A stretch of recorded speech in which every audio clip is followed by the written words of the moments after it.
Guys, how are you doing? আমি এ two B educate এর চ্যানেলে আজকে আমি এর টেন্সের তৃতীয় নম্বর ভিডিও নিয়ে আসছি। তো আজকে যে বিষয় নিয়ে আলোচনা করবো তা হচ্ছে প্রেজেন্ট কন্টিনিউয়াস টেন্স। তো প্রেজেন্ট কন্টিনিউয়াস টেন্সটা অনেকেই জানেন, তারপরেও একটু আপনারা যারা জানেন তারাও দেখবেন, কারণ এটা একটা একটু অন্যরকম ভাবে আলোচনা করব, যা হয়তো বা অনেকেও জানেন না। কিছু কিছু বিষয়টা আপনাদের মাঝে স্পষ্ট হয়ে যাবে। তো প্রেজেন্ট কন্টিনিউয়াস টেন্স বাংলা চেনার উপায় তেসতেছে তেসিতেছেন, অর্থাৎ বাংলা বাক্যের ক্রিয়া শেষে যদি এটা থাকে তাহলে আপনারা জানেন যে এটা প্রেজেন্ট কন্টিনিউয়াস টেন্স হয়। আর ইংরেজির স্ট্রাকচার দেখে চিনতে হবে, সেটা হচ্ছে যে সাবজেক্ট থাকবে, এম ইজ অর থাকবে, প্লাস ভার্বের সাথে আইএনজি, আদার্স ওয়ার্ড, অবজেক্ট এগুলো থাকবে। তাহলে সেটা দেখে আপনারা চিনতে পারবেন যে এটা প্রেজেন্ট কন্টিনিউয়াস টেন্স।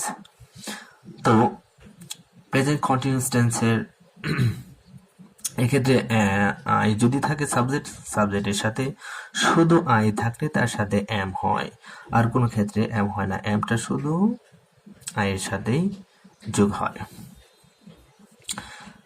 আমি একটা সেন্টেন্স লিখেছি, সেটা হচ্ছে যে he is eating rice. He is eating rice, সে ভাত খাইতেছে বা খাচ্ছে। যদি সাধু ভাষায় বলি, সে ভাত খাইতেছে।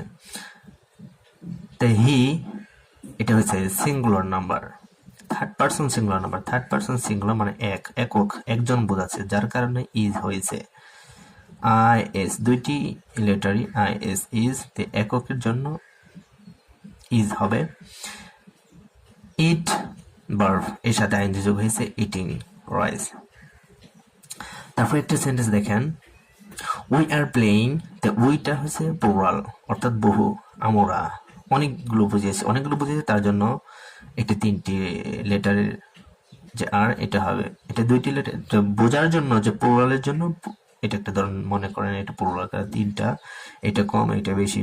তো আর উই আর প্লেইং, প্লে অর্থ খেলা, খেলা করা, তে প্লেইং ফুটবল, তে আমরা ফুটবল খেলতেছি বা খেলছি। আরেকটা সেন্টেন্স যে বিষয় নিয়ে আমি বলছিলাম যে একটি ব্যতিক্রম, সেটা হচ্ছে এই সেন্টেন্সে দেখেন, I am reading in this school. I am reading in this school, তাহলে এটা অর্থটা কি দাঁড়ায়? আমি এই স্কুলে পড়তেছি বা আমি এই স্কুলে পড়ছি, আমি স্কুলে পড়ি, একই অর্থ বোঝাবে। যদি বলা হয় বাংলা একটি সেন্টেন্স বলে, একটা কেউ যদি বলে যে বলো তো এই সেন্টেন্সটা কি, যে আমি এই স্কুলে পড়ি, তো অনেকে বলবে I read in this school. কিন্তু না, এইটাও বলা যায় যে I am reading in this school, অর্থাৎ এটাকে বলা হয় ইদানিং কাজটি হচ্ছে এরও বোঝালে, সেক্ষেত্রে আপনি প্রেজেন্ট কন্টিনিউয়াস টেন্সে বলতে পারেন। অর্থাৎ আমি ইদানিং যাবৎকালই আমি এই স্কুলে পড়তেছি, তা আমি এই স্কুলে পড়ি মানে I am reading in this school. আরেকটা সেন্টেন্স, সেটা হচ্ছে যে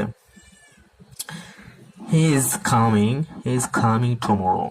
হি ইজ কামিং টুমরো, সে আগামীকাল আসতেছে।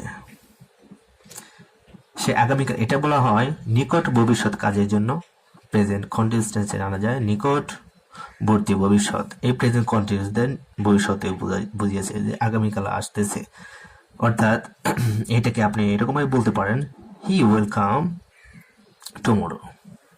হি উইল কাম টুমরো, তে দুইটি সেন্টেন্সের অর্থ একই বোঝাচ্ছে, সে আগামীকাল আসবে বা সে আগামীকাল আসতেছে।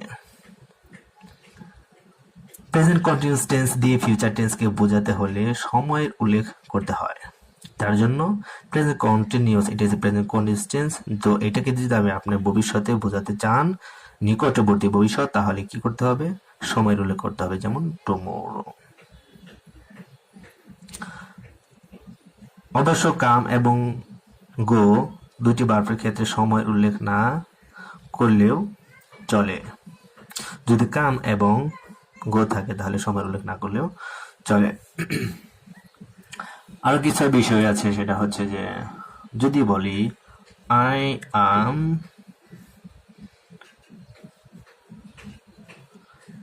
Drawing, DRAWING, I am drawing a picture, PICTU, picture now. আমি এখন একটি ছবি আঁকছি।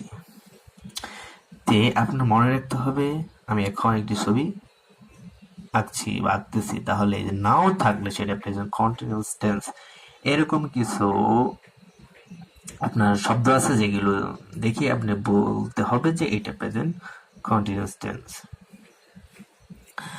যেমন যদি কোনো বাক্যের মাঝে বা শেষে প্রথমে থাকে still, STILL, still, now, at this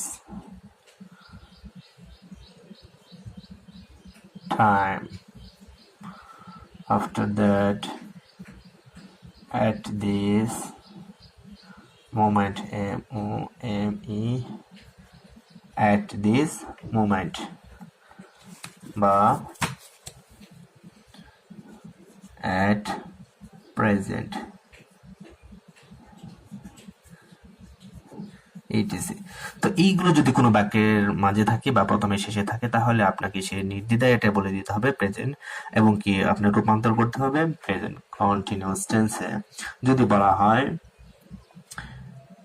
সে এখনো জব করতেছে, করে, তো কি হবে? He is still doing the job, the still, তো এটা প্রেজেন্ট কন্টিনিউয়াস টেন্সে আসে। আশা করি এই ভিডিও থেকে আপনি কিছু শিখতে পেরেছেন। যদি আপনি উপকৃত হয়ে থাকেন তাহলে অবশ্যই আমার চ্যানেলটি সাবস্ক্রাইব করবেন, লাইক করবেন, কমেন্টস করবেন, শেয়ার করবেন। ভালো থাকবেন, ইনশাআল্লাহ। Good bye.